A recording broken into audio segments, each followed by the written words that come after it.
Mon appréciation est très positive. Je suis satisfait, je suis content du fait que l'expression du peuple vient de gagner.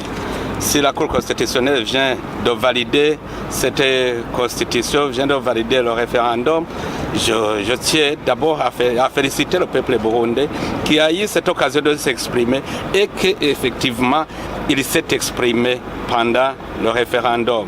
Je tiens aussi à féliciter le gouvernement du Burundi parce que le gouvernement avait soumis une question au peuple burundais et le peuple s'est exprimé. Le gouvernement effectivement voulait la réponse du oui et puis le oui a gagné et le peuple a répondu favorablement au désir du gouvernement. C'est-à-dire ce qui est intéressant, c'est que le gouvernement du Burundi maintenant voit les choses dans la même voie que le peuple burundais. C'est-à-dire qu'il y a l'harmonie puisque le peuple burundais a approuvé ce que le gouvernement lui a soumis. C'est une satisfaction alors pour nous.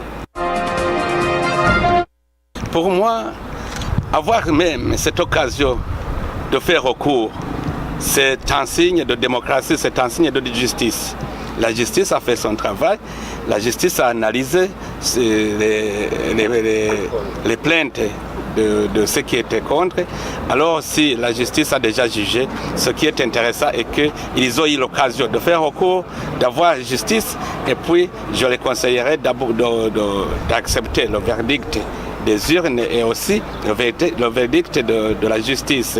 Cela, c'est un signe de démocratie que tout le monde doit accepter parce que dans la démocratie, il faut d'abord avoir l'occasion de s'exprimer. Deuxièmement, quand vous vous exprimez, il faut conclure.